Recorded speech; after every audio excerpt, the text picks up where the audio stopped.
नमस्कार, स्वागत है आपका हमारे यूट्यूब चैनल उत्तराखंड ज्ञान यात्रा में। दोस्तों, यह हमारे उत्तराखंड की परीक्षावाणी सीरीज है और इस सीरीज में हम उत्तराखंड परीक्षावाणी पुस्तक में जितने भी अध्याय हैं तो सभी का हम विषयवार अध्ययन कर रहे हैं। इसी क्रम में आज हम चर्चा करने वाले हैं उत्तराखंड परीक्षावाणी पुस्तक के अध्याय 1, जिसका नाम है उत्तराखंड एक संक्षिप्त अवलोकन।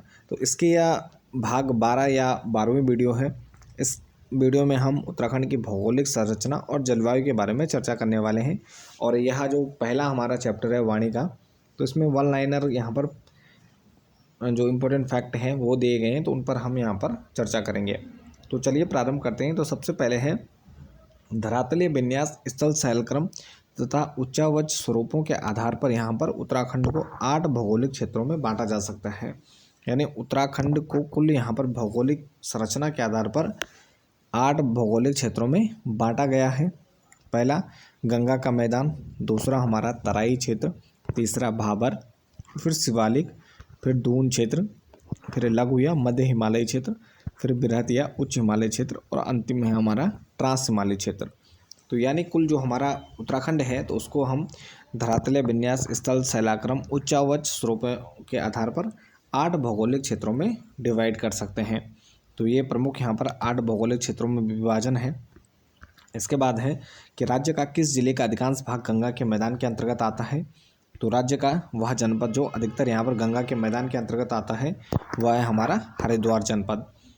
नेक्स्ट है कि पाताल तोड़ कुएँ कहाँ मिलते हैं। तो पाताल तोड़ कुएँ यहाँ पर मिलते हैं हमारे तराई क्षेत्र में। तो तराई मुख्यतः यहाँ पर उधम सिंह नगर, इसमें हमारा जो निचला क्षेत्र है उधम सिंह नगर का भूभाग है, कुछ नैनीताल का है, और यहाँ पर जो निचला क्षेत्र है वह तराई क्षेत्र के अंतर्गत आता है। मुख्यतः पाताल तोड़ कुएँ यहाँ पर देखने को मिलते हैं। नेक्स्ट है कि नमी अधिक होने के कारण किस क्षेत्र को तरी वाला के नाम से भी जाना जाता है। तो यह तराई क्षेत्र को ही यहाँ पर तरी वाले के नाम से जाना जाता है, जहाँ पर नमी अधिक होती है। इसके बाद है कि किस क्षेत्र में पंजाब, हरियाणा तथा बंगाल आदि राज्यों के लोग निवास करते हैं। तो यह भी तराई क्षेत्र है जहाँ पर पंजाब, हरियाणा, बंगाल आदि राज्यों के लोग निवास करते हैं। इसमें मुख्यतः हमारा उधम सिंह नगर जनपद आता है। इसके बाद है तराई क्षेत्र के ठीक उत्तर में स्थित कंकड़ पत्थर युक्त क्षेत्र को यहाँ पर क्या कहा जाता है। तो कंकड़ पत्थर युक्त यहाँ पर जो क्षेत्र है उसको यहाँ पर भाबर कहा जाता है। यानी तराई सबसे निचला क्षेत्र हो गया तराई, और उसके ऊपर जो यहाँ पर सेकंड जो क्षेत्र है उसे यहाँ पर भाबर के नाम से जाना जाता है।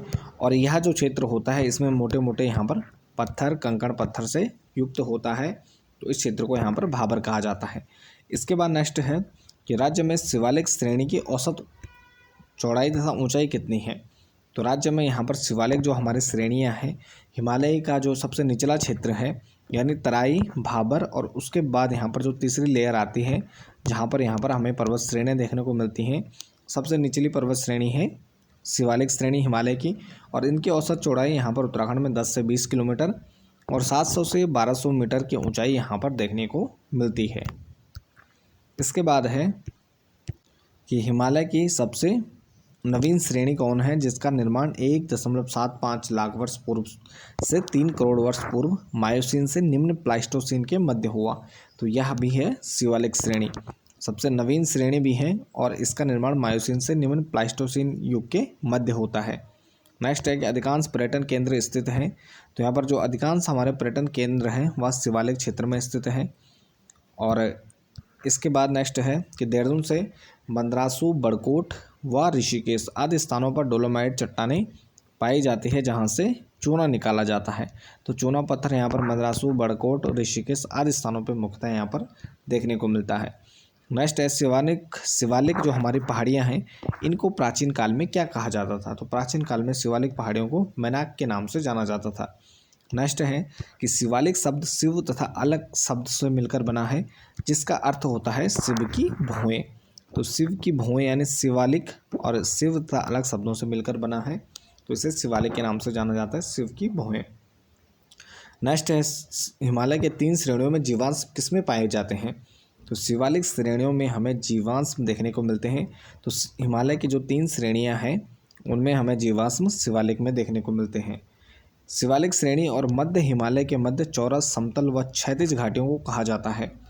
तो शिवालिक श्रेणी और मध्य हिमालय का जो यहाँ पर निचला क्षेत्र है तो इनके मध्य हमें चौरस, समतल और क्षैतिज घाटियाँ जो देखने को मिलती हैं। तो इनको यहाँ पर पश्चिमी उत्तराखंड में दून और पूर्वी क्षेत्र में द्वार कहा जाता है। नेक्स्ट है कि राज्य में शिवालिक व मध्य हिमालय के बीच चौरस घाटियों को प्राय कहते हैं दून या द्वार कहा जाता है। राज्य के कुछ भागों में घाटियों की समतल भूमि को कहा जाता है, तो कुछ भागों में हमें सैण देखने को मिलता है। सैण के नाम से घाटियों को यहाँ पर जाना जाता है, समतल जो भूमि होती है। इसमें अगर हम दून या द्वार की बात करें तो देहरादून, कोठरी व चौखंबा ये पौड़ी में है, पतली व कोटा ये नैनीताल में है। तो ये राज्य के प्रमुख दून या द्वार भी हैं। इसके बाद है राज्य का सबसे बड़ा व प्रसिद्ध दून या द्वार कौन सा है, जो 70 किलोमीटर लंबा और 24 से 32 किलोमीटर चौड़ा है। तो यह है हमारा देहरादून।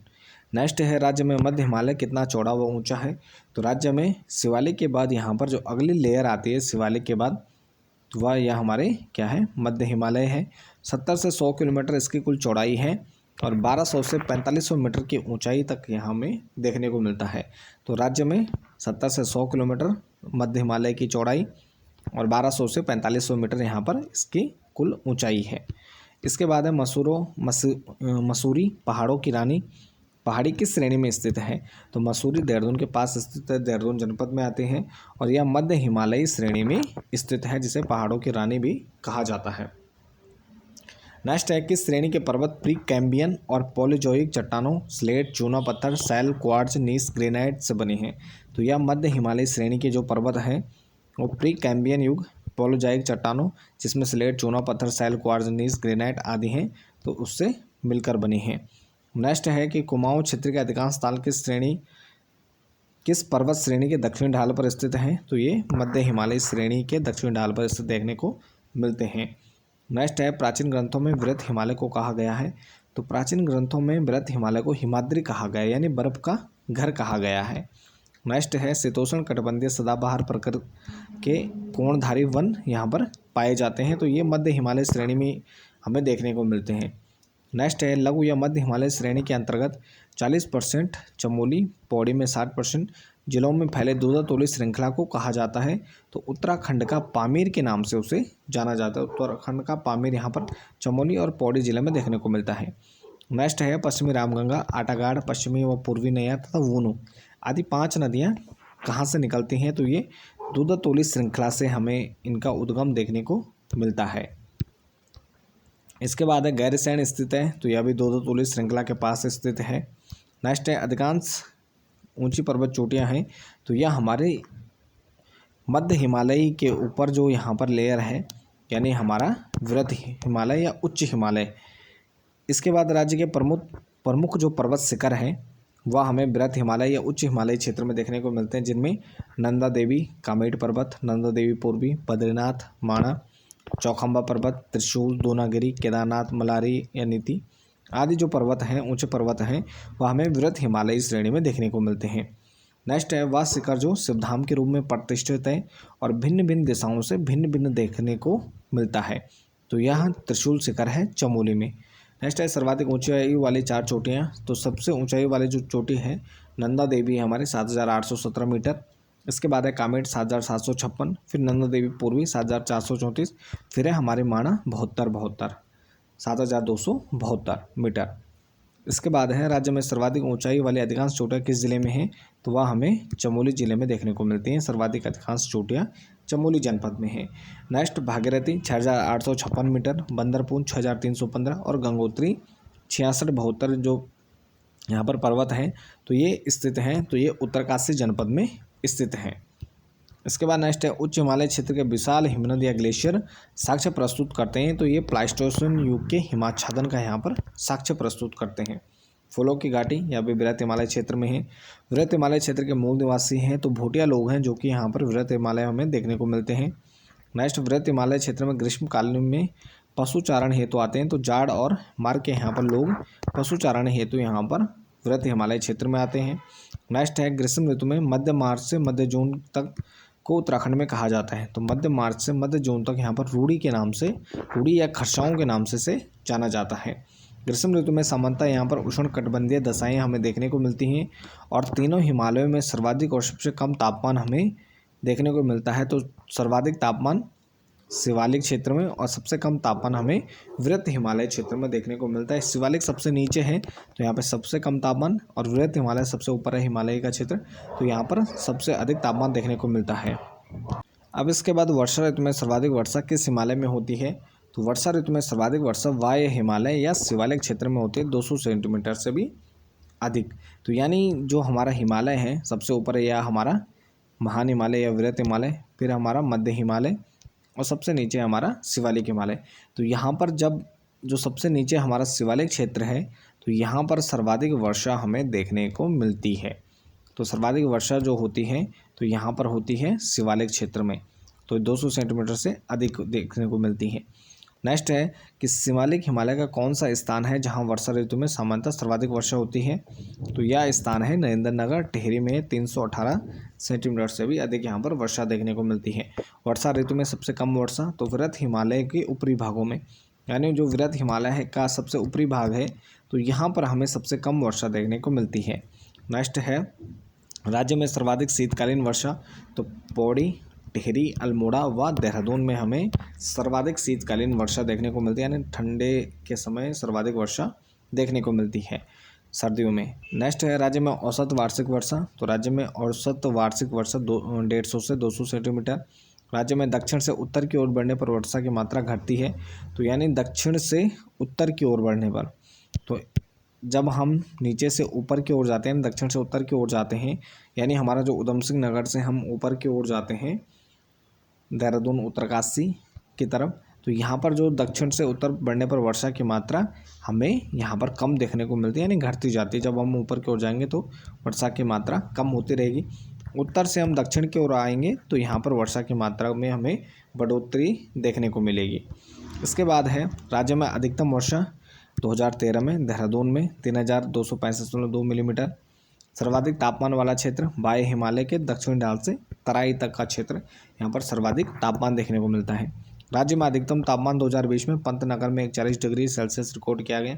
सबसे कम तापमान वाला क्षेत्र वृहत हिमालय का ऊपरी क्षेत्र है, जहाँ पर हमेशा वर्ष भर बर्फ़ देखने को मिलती है, तो यहाँ पर सबसे कम तापमान देखने को मिलता है। इसके बाद है राज्य में न्यूनतम तापमान यहाँ पर 2020 में तो मुक्तेश्वर में -1.2 डिग्री सेल्सियस। राज्य का सबसे ठंडा महीना तो जनवरी यहाँ पर राज्य का सबसे ठंडा महीना माना जाता है। प्राय दिसंबर जनवरी में विंटर लाइन नामक प्राकृतिक घटना देखने को मिलती है, तो यह मिलती है हमें स्विट्जरलैंड में। तो दिसंबर जनवरी में विंटर लाइन जो प्राकृतिक घटना होती है तो यह हमें राज्य के अलावा स्विट्जरलैंड में देखने को मिलती है।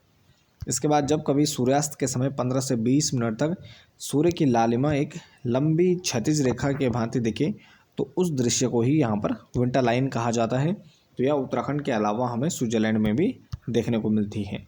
तो ये हमारे उत्तराखंड यहाँ पर जो पहला हमारा चैप्टर है, तो इसकी भाग 12 या वीडियो 12 थी। तो इसके साथ इस वीडियो को यहीं पर समाप्त करते हैं। बाकी आप बने रहे हमारे चैनल के साथ। तो मिलते हैं एक नेक्स्ट टॉपिक नेक्स्ट वीडियो के साथ, तब तक के लिए धन्यवाद।